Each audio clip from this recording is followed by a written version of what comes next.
If you're anything like, well, most professionals right now, you've probably caught yourself at some point scrolling through LinkedIn, Oh, right? yeah. And you see someone's perfectly polished career path, and you just think, wow, they love what they do. Why don't I? And that little feeling starts to creep in. It does. That sort of low hum of professional inadequacy. Yeah. And then you jump to this grand conclusion that you must need a huge career change. You need to go find your calling. It's the modern quest, isn't it? Yeah. We've all been sort of culturally conditioned to believe that fulfillment is this thing we have to chase, usually by changing everything on the outside, the job title, the company, the salary. Right. But the irony is that constant search for something else is exactly what keeps us disengaged from the work we're doing right now. Okay, let's unpack that, because today we are diving into a new article from Phoenix Performance Partners. It's called Purpose Discovery, Creating Meaning in Any Job. And it really, it seriously challenges that entire assumption. It really does. The analysis is drawn from, 3 decades of work with all kinds of organizations, and the big takeaway is, well, it's profoundly simple. Which is... Most people don't actually need a new job. They need to transform their relationship with the job they already have. So our mission for this deep dive is pretty clear then. We're going to try to cut through all that noise that tells you meaning is only in some future idealized role. Yep. We're going to look at why waiting for that perfect job is mostly a distraction, and we're going to give you a specific 3-part framework to, create purpose right where you are. And to get there, we first have to dismantle what the article calls the lie about work purpose. The lie. Okay, tell us about it. So the lie has 3 parts. First, it says purpose needs an impressive high-status title. Mm-hmm. Second, that the work has to feel meaningful every single day. And third, that you should be, jumping out of bed excited every single morning. It's just an impossible standard. Even the founders of the most mission-driven companies don't feel that way. Exactly. We talk about life purpose all the time. Think about being a parent. Most people would agree that's a purpose-driven thing, right? Of course. But I promise you, no parent on earth jumps out of bed excited every morning to deal with the chaos. But they still deeply love their kids. They still find meaning in it. So why do we hold our jobs to this impossible standard of constant excitement? Because that expectation is actually really destructive. When we buy into the lie, we create this dangerous binary. It's either I have the perfect, meaningful job, or I check out. Exactly. We show up physically, we clock in, but mentally, we are gone. The article says people sleepwalk through years of their careers just waiting for permission to find meaning, all because their job title isn't glamorous enough. And we're just giving our personal agency away. We're handing our power over to a job description. That's it right there. The core principle of this whole deep dive is that purpose isn't something you find out there in the perfect job. It's something you create by how you choose to show up in any job. It's a choice. It's a choice you make, totally independent of your paycheck. It brings to mind the theologian Frederick Buechner, who said something like, "The place God calls you to is the place where your deep gladness and the world's deep hunger meet." And our job is to see our current role as the platform where that meeting can actually happen. Yes, that sets the stage perfectly, because the article points out something we all know intuitively. We all know people with the so-called dream jobs, the big titles, the impressive companies, and they are completely miserable, burned out. And on the flip side, you know people in roles that aren't considered glamorous at all, but they show up with this incredible energy and meaning. And the only difference is the relationship they build with their work. It's not the title. To really drive this home, the article shares this really powerful story about a woman named Shanice. She's a custodian at Wayne State University in Detroit. Okay, and Shanice is a great example because the context there is so important. Wayne State serves a really diverse student body, a lot of first-generation college students from tougher backgrounds. Precisely. So during this workshop on purpose, they asked everyone to say why they came to work. And Shanice, whose job is mopping floors, cleaning windows, sanitizing toilets. The hard stuff. The really hard stuff. She was the one who articulated the clearest, highest purpose in the entire room. And what did she say? What was that higher purpose? She said she came to work every day to throw down for the kids. Wow. Her purpose was to make sure that the student body was treated with dignity, honor, and respect. She saw them as the future. And she viewed her specific role making sure the environment was spotless as creating a sanctuary. So it wasn't just about cleaning. No, not at all.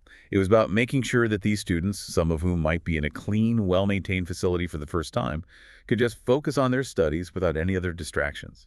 She was helping them make the world better. Just think about her coworkers in that room. They're doing the exact same tasks, mopping, cleaning, but they were probably thinking, I just clean up messes for a paycheck. And then suddenly, Shanice's perspective redefines the whole department's reason for being. She wasn't just, managing messes. She was building a foundation for future success. And that inspires everyone else. It did. She was doing the exact same job, but she was showing up with a higher purpose that she had assigned to her work. And the key takeaway for you listening is so vital. Same job, different relationship, everything changed. That's the shift. That is the core transformation we're talking about. And the good news is you don't need to wait for some spiritual epiphany in a janitor's closet to get there. The source material gives us a framework. A systematic, actionable framework. 3 questions. 3 specific questions that help reveal the meaning that's already hiding there. This is the tool for you, the learner. This is the mechanism to consciously build that new relationship with your work. All right, let's get into it. Question number 1 is, who benefits from this work? The insight here is so simple, but we miss it. Purpose begins the moment you connect your daily, often abstract tasks to the actual human beings they serve. Right. We get so stuck looking at our job through the lens of, internal bureaucracy. The reports, the data entry, the endless spreadsheets. Yeah. And you completely lose sight of the human at the end of that chain of impact. The article has some great examples to make this real. Instead of thinking, I'm just inputting numbers into a system, you can shift that. You can realize, I'm ensuring accurate information that helps a doctor make a life-saving decision. Or that helps a nonprofit get emergency supplies to the right place. Or take a really common, unglamorous task like processing expense reports. Yeah. It's so easy to hate that job. Here it is. But if you ask who benefits, you realize you're making sure your sales team gets reimbursed quickly. That lets them stay on the road, which generates revenue, which keeps the whole company healthy and able to pay everyone. Or if you work in customer service, you're not just handling complaints. You are often the single human connection a confused or, distressed person has with your entire organization in that moment of need. By tracing the work back to the person it serves, the meaning just snaps into focus. And that focus brings us right to the second question in the framework. What problem am I solving? Every single role, I don't care how small or administrative it seems, it exists to solve some kind of problem. So this question is like a diagnostic. What would break? What would fail if my job just disappeared tomorrow? What pain would people actually experience? Yeah, let's use the article's example of Sarah, who works in accounts receivable. Now, if she describes her job as chasing down late payments, it just sounds awful. It's stressful, it's transactional. Right, it's confrontational. But if she reframes it as ensuring healthy cash flow so the organization can keep serving families without financial stress, the whole mindset changes. Her energy changes. How she approaches those calls changes. Okay, I agree with that intellectually, but let me push back a bit. Let's introduce some friction. What if your job is genuinely soul-crushing? What if the problem you're solving is just making sure your incompetent boss hits some pointless quarterly metric that helps no one? That's a crucial question, and the article actually addresses that. The value of this question isn't whether the company's definition of the problem is meaningful to you. It's whether you can define a problem you're solving in a way that gives you dignity. So find your own problem to solve within the role. Exactly. Maybe that big metric is pointless, but your role ensures the underlying data is clean and accurate. Well, you're solving a problem of efficiency and integrity for the analyst downstream from you. You find the smallest, highest order problem your work genuinely solves, and you anchor yourself there. So you shift the frame of reference away from the organization's flawed goals to your own actual practical contribution. You got it. Problems worth solving are inherently meaningful, even if they're small tactical problems. And that leads us perfectly into the third and maybe the most personal question. What do I care about that this role allows me to express? This one is so critical because it moves us past this myth of perfect alignment. We don't have to be passionate about every single task we do.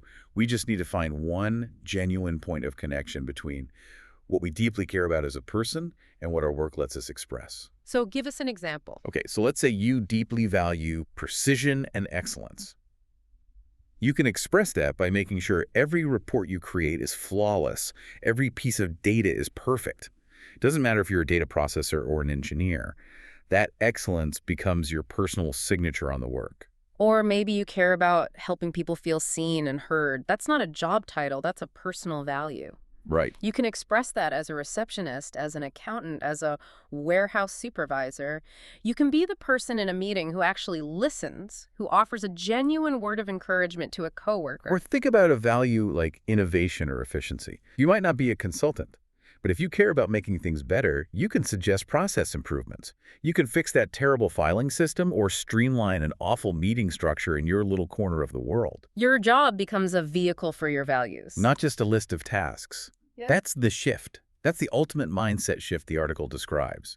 You move from the transactional mindset of, my job is what the company pays me to do, To the platform mindset. My job is the platform I use to make a difference. and that platform mindset, it gives you incredible internal power. It's permission to show up fully. You're not doing it for your boss or the paycheck anymore. You're doing it because you've decided that your life and the 40 or 50 hours you spend at work this week are worth your best engagement. You refuse to waste your own time sleepwalking. You just refuse. You're not waiting for permission to care. That is the intellectual breakthrough. But, and the source material is smart about this, it acknowledges that understanding these three questions in your head is not the same as feeling the meaning in your heart. Oh, that's a huge point. You can nod your head all day, but if you don't connect emotionally, nothing really changes. So how do you bridge that gap? This is where the emotional layer comes in. The technique is visualization, and you have to be really intentional about it. After you answer those three questions, who benefits, what problem you solve, what you express, you have to pause. You need to close your eyes and actually picture the person your work serves. Don't just think the customer. Picture a specific face. Picture them getting the real benefit of your work done well. So if you're in operations, picture the small business owner who gets their shipment on time because you nailed the logistics and you just saved their company a huge headache. If you work in billing, picture the family getting clear, accurate information instead of some confusing, stressful bill. You're reducing their anxiety. If you're a manager, picture someone on your team celebrating a promotion because you actually invested time and energy in developing them. You have to pay attention to what you feel when you make that connection. Does the sense of obligation lift a little? Yeah, does a little flicker of dignity or satisfaction show up? That emotional attitude is the real difference maker. It determines if you show up tomorrow with energy or just with obligation. The three questions help the head understand purpose. And that focused emotional connection helps the heart feel it and commit to it. So what does this all mean for you, for the listener right now? The article ends with a very specific, very small challenge for the coming week. And the focus is on small actions. So step one, this week, just identify one way your current role connects to something you care about. Use that third question. Just find one thread. Okay, just one. And then step two. Step two, make one small decision differently this week because of that caution. So if you realized your work helps vulnerable people, let that awareness change how you handle one customer call. Maybe you choose patience instead of just getting them off the phone. Or if you see your work solves for efficiency, let that change your focus during one routine task, make it a little bit better. Exactly. This focus on small, intentional shifts in awareness is what creates the big, compounding shifts in your experience over time. Purpose isn't found in some flash of lightning. It's built, day by choosing to see your current platform differently. So the choice is laid out pretty clearly for you. You can keep waiting for that perfect role that's going to finally make you feel alive, telling yourself that meaning is somewhere else, just around the corner. Or you can decide that the job you have right now, as imperfect as it is, with all its flaws and frustrations, it deserves your full, purposeful engagement, not for the company, But for you. for your life, because your life is being spent there, and your life deserves to be connected to meaning. It's a refusal to waste your own precious time waiting for someone else to give you permission to care. And that willingness changes everything. The questions we've talked about, who benefits? What problem am I solving? What value can I express? They let you build that meaning, starting right now. The core question we want to leave you with isn't about your job title. It's about your willingness to see. The purpose isn't missing. You just might not be looking for it. And that willingness, that changes everything about how you show up tomorrow.